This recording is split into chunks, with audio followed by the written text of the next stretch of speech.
বন্ধুরা, আজকে আমি তোমাদের সাথে শেয়ার করব আমার লাইফের ফার্স্ট ট্রেকিং এক্সপিরিয়েন্স। আর আমার ডেস্টিনেশনটি ছিল জয়চণ্ডী পাহাড়।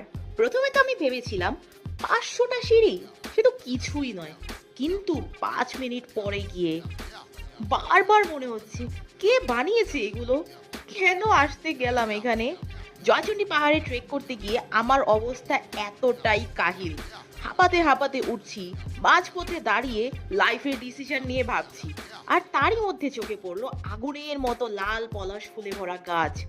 একটু দাঁড়িয়ে মনে হলো, ঠিক আছে, কষ্টটা ওয়ার্থ ইট। ওঠার সাথে সাথেই চোখে পড়লো হনুমানজির মন্দির, আর তারই ঠিক পাশেই রয়েছে শ্রী শ্রী জয়চণ্ডী মাতার মন্দির। আর সেই সাথে পাহাড়ের সেই হাওয়া, সব ক্লান্তি এক সেকেন্ডেই যেন ভ্যানিশ।